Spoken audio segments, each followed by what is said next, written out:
کہ سیدہ خاتون جنت رضی اللہ تعالی عنہا آپ کب اور کس شان و شوکت سے تشریف لائیں؟ جی حضور. تو جہاں تک تاریخ اور مہینہ اور دن کا تعلق ہے جی حضور. تو اس بارے میں اہل سنت کی جو معتبر کتب ہیں جی حضور. وہ تقریباً خاموش ہیں. اللہ. رہ گئی بات سال کی تو اس میں بھی اختلاف ہے. صحیح.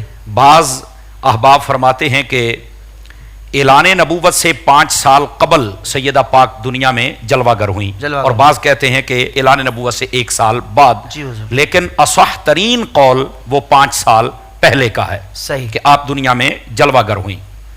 لیکن جب آپ تشریف لائیں تو صحابہ کرام علیہم رضوان اس روایت کو بیان کرتے ہیں کہ سیدہ پاک جس دن تشریف لائی تھی جی اچانک پورے مکے کی فضا نورانی ہو گئی، اللہ. انتہائی خوشبو پھیل گئی.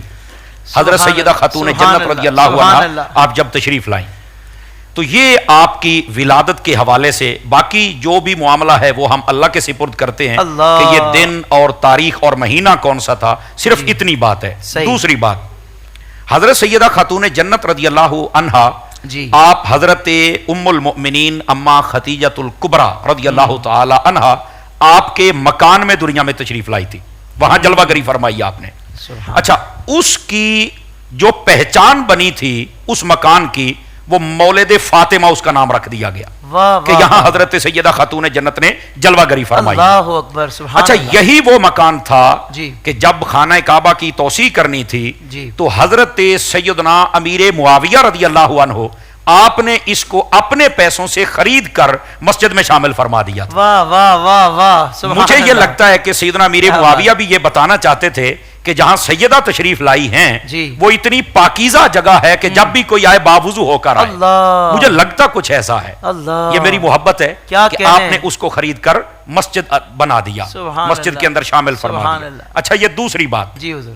تیسری بات، جب آپ تشریف لائی نا تو یہ ہمارے ناظرین بھی غور فرمائیں اس بات پر، اور جتنے میرے علماء بیٹھے ہیں یہ انشاءاللہ مجھے دعا دیں گے. عرب کا ایک روایت حافظ صاحب کہ جب بھی کوئی پیدا ہوتا تو اسے دائیاں لے کے چلی جاتی، آیا جس کو بولتے ہیں نا، وہ دیہاتوں میں بھیج دیتے. بالکل ٹھیک. لیکن اگر آپ اس حقیقت کو دیکھیں تو آقا کریم صلی اللہ علیہ وآلہ وسلم آپ نے سیدہ پاک کو کسی دائی کے پاس نہیں بھیجا تھا. اللہ. یہ بڑا خاص پوائنٹ ہے اور یہ سمجھنے والی بات ہے. ویسے تو آقا کریم صلی اللہ علیہ وسلم کی جو باقی اولاد پاک ہے، آپ کی چونکہ ٹوٹل 4 بیٹیاں ہیں جی جی اور آپ کے 3 بیٹے ہیں، بعض علماء نے 2 بیٹے لکھے ہیں. یہ ایک الگ تحقیق ہے. معاملہ اصل اللہ کے سپرد ہے. یہ جملہ یہ کیسا ہے کہ معاملہ اللہ کے سپرد ہے. ٹھیک ہے، محبت والے ہیں نا جی، تو ہم نہ دل توڑ سکتے ہیں، نہ توڑنا چاہتے ہیں، نہ توڑنے والے ہیں. بے شک. تو سیدہ خاتون جنت رضی اللہ عنہا آپ کو آقا کریم صلی اللہ علیہ وسلم نے اپنے ہی آغوش رحمت میں رکھا. واہ واہ. آقا کریم صلی اللہ علیہ وآلہ وسلم نے خود تربیت فرمائی، اور اس تربیت کی جھلک یہ تھی.